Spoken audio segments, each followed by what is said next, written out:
அந்த ஃபைல்ஸை நாங்கள் கேட்டுக்கொள்வது தயவு செய்து அவர் தொடர்ந்து பார்க்க வேண்டும், அதன் மீது அவர் ஆக்ஷன் எடுக்க வேண்டும். எதற்காக பயப்படுறீங்க, எதற்காக காலம் தாழ்த்துறீங்க, இதையே 3 மாதமாக சொல்லிட்டு இருக்கிறீங்க. ஜோசியக்கார சொன்னார் அந்த ஃபைல் திறந்து பார்ப்பீங்களா, நல்ல நேரம் அதை பார்த்துட்டு இருக்கீங்களா? மாண்புமிகு பேரவைத் தலைவர் அவர்களே, ஜோசியம்னு சொன்னாரு. ஜோசியம் பார்த்து மஞ்சள் துண்டு போட்டதெல்லாம் ஆல்ரெடி தமிழ்நாடு பார்த்துருச்சு. ஜோசியம் பார்த்து மஞ்சள் துண்டு போட்டதெல்லாம் தமிழ்நாடு ஆல்ரெடி பார்த்துருக்கு. ஐயா உதயநிதி ஸ்டாலின் அவர்களே, கொஞ்சமாவது வாயை பொத்திக்கிட்டு சத்தக்கட்டாமல் இருங்க. அவங்க தான் நீங்கள் என்ன சொன்னாலும் பிடிச்சி பளிர்னு அடிச்சு விட்டுறாங்கல்ல. நீங்கள் என்ன சொன்னாலும் கவுண்டரில் டக்குன்னு அடிக்கிறாங்கல்ல. நீங்கள் இப்படி பேசினா அங்கே ஒரு சுற்றிட்டு வந்துடுறாங்க. என்ன பேசினாலும் 75 வருஷம் கட்சின்னு சொல்லிடுறாங்க. அந்த 75 வருஷம் கட்சியை உள்ளே வச்சு ரோஸ்ட் பண்ணிட்டு இருக்காங்க, வச்சு வறுவல் செஞ்சுட்டு இருக்கிறாங்க.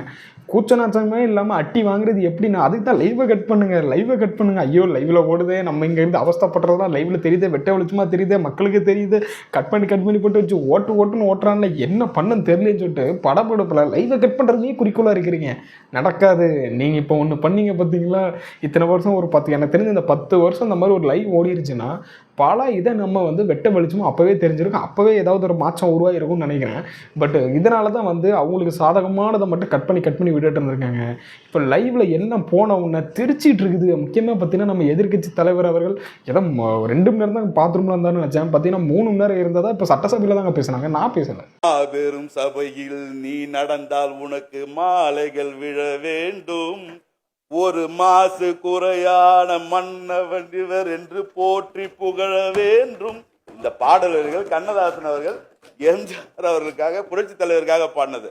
ஆனா அது புரட்சி தலைவர் உங்களுக்காக பாடின பாட்டுன்ற மாதிரி, நம்ம முதல்வருக்கான பாட்டுன்ற மாதிரி இன்றைக்கு வந்து உருவாகி. சூப்பர், அருமையாக இருந்துச்சா, இனிமையாக இருந்துச்சா? டிஎம்கே தொண்டர்கள், அதாவது கொத்தடிமைகளுக்கு ஊபிஸ்களுக்கு வந்து அப்படி இனிமையாக காதுக்குள்ளே போச்சா? ஏண்டா அவங்க முதலமைச்சராக தான் இருந்து புகழ்ந்து தள்ளிட்டு இருக்காரு, பாட்டு பாடிட்டு இருக்கிறாரு. இதெல்லாம் வந்து காதல விழாத. அதாவது இவங்கெல்லாம் வந்து சூப்பர் சிங்கர் நடத்தலாங்க. இப்போ நடக்கிறதான் சூப்பர் சிங்கர் நடந்துகிட்டு இருக்குது. உள்ள சினிமா நடத்திட்டு இருக்காங்க. இவங்க சினிமா நடக்கும் போதுலையும் ஆத்திச்சூடு சொல்லும் போதுலையும் உள்ளே உட்காந்து ஒரு கல் ஒரு கண்ணாடின்னு பாட்டு படிக்கும் போதுலையெல்லாம் உட்காந்து சினிமா கூட்டமாகவும் இல்லை, கூத்தாடி கூட்டமாகவும் இல்லை. இப்போ பார்த்தீங்கன்னா கூத்தாடி கூட்டமாகவும் உட்காந்துட்டு சூப்பர் சிங்கர் படிச்சுட்டு இருக்காங்களாம். சூப்பர் சிங்கருக்கு அடித்தளம் போட்டதே உங்கள் கொத்தடிமைகள் தான். என்ன சொல்றது, தேர்தல் இதுல வந்து 10,000 ரூபாய் இருக்குன்னு சொல்லிட்டு ரேஞ்ச் ரோவர் கார்ல போகக்கூடிய அமைச்சர்கள் இங்க கிடையாது. போற போக்குல குளத்தூர் கொத்து புரட்டாக்கு ஒரு அடி. பாத்ரூம்ல 3 மணி நேரம் உட்கார்ந்து இந்த எதிர்கட்சி இதெல்லாம் சொல்றதுக்கு 5 நிமிஷம் ஆகாது, உட்காரணும். தேவையா இது? தேவையா? சத்தாராம சண்டை பஞ்சத்துக்குள்ள போகணுமா? வாயை கொடுத்து வம்படியாக மாட்டின கதையா? எல்லாரும் வந்து பாத்ரூமில் உட்காந்துருன்னு சொல்லிட்டு போகிற போக்கில் தான் உட்காந்து பேசிகிட்டு இருந்தாங்க. அவங்க சொன்ன ஆன்சரை வச்சு அது அந்த டைம்லேயும் முடிஞ்சு போச்சு. சட்டசபை வரைக்கும் நார்றக்கு அப்படி விட்டுட்டு இருந்தா அதை எப்படி எடுத்துக்கிறது? இப்போ பார்த்தீங்களா, சட்டசபையில் கேவலப்படுத்திட்டாங்க. உலகம் ஃபுல்லாக உட்காந்து பார்த்துக்கிட்டு பாத்ரூமில் 3 மணி நேரம் உட்காந்துருக்காருன்னு சொல்லிட்டு வச்சு ஓட்டிகிட்டு இருக்கிறாங்க. அதாவது எதிர்கட்சி தலைவரை போட்டு அந்த வறுத்துட்டு இருக்கிறாங்க. இவங்களும் அசராமல் கடந்து அடிபட்டு இருக்கேன். நான் தயவுசெய்து சொல்கிறேன், எதிர்கட்சி தலைவரை வீட்லேயே வச்சுட்டு இருந்தேன். இப்போ நேரத்துலாம் வரலன்னு நினைக்கிறேன். நீ தான் வந்து அடிபட்டு கிடக்கிறாரு. பேசாமல் வீட்டுக்குள்ளேயே வச்சுட்டு நீங்கள் உள்ளே கூட்டு வந்தீங்கன்னா டிஎம்கே இருக்கிற ஓட்டம் பிச்சுக்கிட்டு போயிடும்னு நினைக்கிறேன். இவங்க பற்றெல்லாம் பார்த்துக்கிட்டு அழிவு காலத்தை நோக்கி கொண்டு போயிட்டு இருக்காரு. ஒரு நல்ல தலைமையாக, ஒரு நல்ல எதிர்கட்சி தலைவராக சுத்தமாக செயல்படலை. அதுக்கு நீங்கள் பேசாமல் அவர் வீட்டில் போகிற மாதிரி வச்சுக்கிட்டு நீங்கள் மட்டும் உள்ளே வாங்க, சரிங்களா? ஏன்னா உங்களையும் வச்சு அடித்து இது பண்ணி விட்ருவாங்க. ஆனால் உனா வெளிநடப்பாக தான் நம்ம இருக்க போகுது, நல்ல என்டர்டெயின்மெண்ட்டும் கிடைக்க போகுது. பேசாமல் சினிமாவெல்லாம் எல்லாரும் விட்டுருங்க. இந்த சட்டசபை ஆரம்பிச்சுன்னா உட்காந்து நீங்கள் பாருங்கள், ஃபுல் என்டர்டெயின்மெண்ட் இருக்குது. சிறப்பு திட்ட செயலாக்கத்துறையின் மூலமாக எங்களுடைய சட்டமன்றத்தினுடைய எதிர்க்கட்சி தலைவர் அந்த துறையை மிக சிறப்பாக வழிநடத்தி ஒரே லைன் தான் சார், ஒரு லைன் அவ்வளவுதான். இல்ல போதும் சார், ஒரே லைன் இல்ல போதுங்க. மாண்புமிகு அமைச்சர் பதில் சொல்லுங்க. போதுங்க. you should have some compassion on என்ன நடக்குதுன்னு பண்ணி தெரிஞ்சுக்க முடியாது. இதுங்க திருப்பி இப்பதான் கரூர் கம்பெனிக்காரர், அதாவது வந்து கரூர் கம்பெனிக்காரர் வந்து பயங்கரமாக தாக்கப்பட்டார். அதாவது ஆரம்பித்தது நிர்மல்குமார் அவர்கள் தான். அதாவது நம்ம பழைய மின்சாரத்துறை அமைச்சருக்காக வந்து ஆரம்பித்தார். என்ன ஆரம்பித்தாருன்னா, நம்ம கரூர் கம்பெனி அப்படின்னு சொல்லிட்டு ஆரம்பிச்சுட்டு கரூர் அப்படின்னு சொல்லிட்டு இப்படி ஆரம்பித்தார். அதில் தான் பிடிப்பட்டது. உதயநிதி ஸ்டாலின் எந்திரிச்சு உடனே சங்கி அமைச்சர்னு சொன்னதும், இவர் உடனே பாத்ரூமில் உட்காந்துருந்த அமைச்சர் எதிர்கட்சி தலைவர் அப்படின்னு சொல்கிறதுன்னு சொல்லிட்டு சட்டசபையை பயங்கரமாக போயிட்டு இருந்துச்சு. இப்போது மாற்றி சண்டை போட்டுக்கிறாங்க.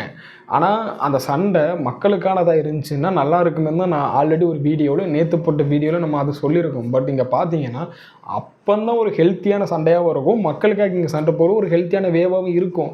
பட் நீங்கள் இன்ன வரைக்கும் எனக்கு இன்றைக்கி உள்ளதை நான் பார்க்கும்போது பெரிய அளவு மக்களுக்காக இங்கே சண்டை போட்ட மாதிரியே ரெண்டு கட்சிகளுக்கும் தெரில. மாற்றி அவங்களோட ரிவேஞ்சை மட்டும்தான் தெரிஞ்ச மாதிரி. நீ என்ன பேசுறியா, என்னோட ஈகோ டச் ஆகுது, நான் ஒன்று பேசுவேன் அப்படின்ட்டு.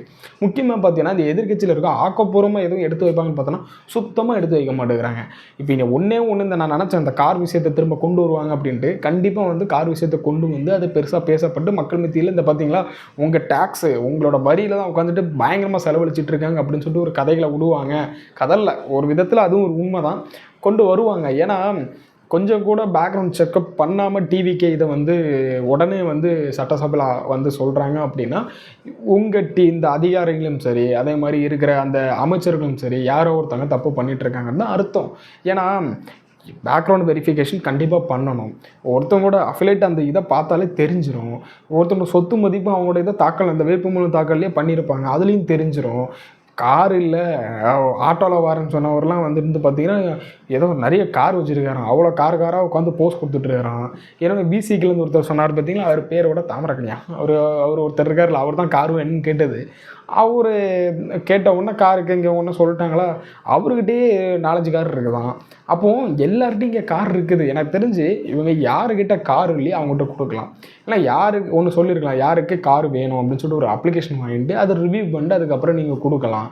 எடுத்துட்டு நான் காரை கொடுக்குறேன்னு சொன்னோன்னா ட்ரையலுக்குலாம் கொண்டு மகேந்திரா கார்லாம் கொண்டு விட்டுட்டு திரும்ப இருந்துக்கிட்டு இந்த மாதிரி மக்கள் மத்தியில் அவங்களுக்கு நெகட்டிவாக ஒரு பிம்பத்தை செட் பண்ணுறாங்க அப்படின்னு சொல்லும் போதில் வந்து நெகட்டிவாக தான் பண்ணுவாங்க. பிம்பத்தை செட் பண்ணுறாங்கன்னு இல்லை, நெகட்டிவாக தான் இதை ஒரு அரசியலாகவே கன்வெர்ட் பண்ணுவாங்க. இது இன்றைக்கும் சட்டசபையில் இதை பற்றி பேசுனாங்க. அந்த கார் விஷயத்தை கொண்டு வந்து எதுக்கு கார் தேவை, எதுக்கு கொடுக்குறீங்க, ஏன் இது பண்ணதில்லையான்னு சொன்னதுக்கு தான் ஆதவர்ஜுனா எழுந்துச்சுன்னுட்டு வேட்புமனுவில் 10,000 தாக்கல் பண்ண விட்டாலும் ரேஞ்ச் ஓவர் இருக்குன்னு சொல்லிட்டு இருக்கிறாரு. நீங்கள் இப்படி அடிச்சிட்டு இருக்கும் போச்சில் சம்மந்தமே இல்லாமல் குறுக்க இந்த கௌஷிக் வந்து அப்படின்னு சொல்லிட்டு இந்த நாம் தமிழர் சேர்ந்த ஒரு சில தற்குறிகள்லாம் உள்ளே வந்து சுற்றிட்டு இருக்குது. அதுக்கிட்டலாம் பேச்சு வாங்க வேண்டியதாக இருக்குது. அதனால் நான் தயவு சொல்கிறேன், இந்த மாதிரி இதெல்லாம் திரும்ப ரிவ்யூ பண்ணிவிட்டு கொடுக்கலாமா வேணாமா, யாரை கொடுக்கணும், கார் இல்லாதவங்களுக்கு கொடுங்க, அவங்களுக்கு கொடுங்க. ஓகே, இவங்க அப்படின்னாலும் இவங்ககிட்ட காரை கொடுத்தாலும் அறுத்து கிழிச்சிடுறாங்க. அத்தனை பேரும் அத்தனை எம்எல்ஏவும் சேர்ந்து அத்தனை பேர் இடத்துக்கும் போயிடுறாங்க. டிவிக்கிலே எனக்கு தெரிஞ்சு நிறைய இடத்துல எம்எல்ஏக்கெல்லாம் பார்க்க முடியலை. அமைச்சர்கள் மட்டும்தான் ஓடிட்டு இருக்கிறாங்க. எம்எல்ஏக்கு பல இடத்துல வந்து வேலை செஞ்ச மாதிரியே தெரில. அதனால் நீங்கள் அதை கொடுத்து வேஸ்ட் பண்ண வேண்டாம். பைக்கில் போக சொல்லுவாங்க, பைக் இருக்குல்ல, ஒருத்தர் வீட்டில் பைக் இருக்குல்ல, பைக்கில் போக சொல்லுங்கள். அவனுக்குலாம் நான் 2 கொம்பம் முளைச்சிருக்குது, அத்தனை பேர் பைக்கில் கிளம்பி போய் ஆய்வு பண்ண சொல்லுங்கள். மக்களுக்காக ஓடுறவன் எப்படினாலும் ஓடலாம், புரியுதா? 1 லட்ச ரூபா சம்பளம் வாங்குறாங்கல்ல, 10,000 ரூபா ஆகுமா? ஃபுல்லாக ஒரு ஊர் ஃபுல்லாக சுற்றுறதுக்கு 10,000 ரூபா ஆகுமா? ஒரு மாதத்துக்கு பெட்ரோல் செலவு 10,000 ரூபா ஆகும். ஒத்தலே போக சொல்லுங்கள். பின்னாடி அதிகாரிகள் வருவாங்க, அத்தனை பேர் காரில் வர சொல்லுங்கன்னா அதிகாரி காரில் ஏறி போக சொல்லுங்கள். அதுக்கப்புறம் நம்ம கவர்மெண்ட் வந்து ஒரு லாபத்தையோ நோக்கியோ இருக்கிற கடன் அடைச்சதுக்கப்புறம் ஒருத்தனுக்கு கார் என்ன ஃப்ளைட்டே வாங்கி கொடுங்க. இந்த பாருங்க, தமிழ்நாடு வந்து நஷ்டத்திலே இல்லை, லாபத்தில் போயிட்டு இருக்குது, கடனே இல்லாத மாநிலம் அப்படின்னு சொல்லும் போச்சுல நீங்கள் ஃப்ளைட்டு கூட வாங்கி கொடுங்க. மக்கள் கேள்வி கேட்க மாட்டாங்க. மக்கள் நல்லா இருக்கும்போது எல்லோரும் நல்லா இருப்புன்னு சொல்லிட்டு போயிடுவாங்க. பட் இது இப்போ தேவையில்லாதது. நீங்களே வந்து இந்த பாருங்கள், என்ன உங்கள் கழுத்துக்கு வந்து நீங்களே கொடுத்துக்கிட்டீங்க, ஸ்டார்ட் பண்ணுங்க அப்படின்னு சொல்கிற கதையாக உட்காந்துட்டு சில நாய்கள்லாம் உட்காந்து பேசிகிட்டு இருக்கு. இந்த வாடகை வாயின்னு சொல்லி உள்ள உட்காந்து சொன்னாங்க பார்த்தீங்கன்னா, இந்த மாதிரி சில வாடகை நாய்கள்லாம் உட்காந்து பேசிகிட்டு இருக்கும்போது வந்து கேட்க தோணலை. அதெல்லாம் அந்த நாய்கள்லாம் பேசுகிறதுக்கு அருகதே கிடையாது. ஆனால் அதெல்லாம் உட்காந்துருந்துக்கிட்டு தான் இப்படி கால் மேலே கால் போட்டுட்டு உட்காந்துருந்துக்கிட்டு ஏன் காசு ஏன் வரின்னு சொல்லிட்டு உட்காந்து பேசிகிட்டு இருக்குது.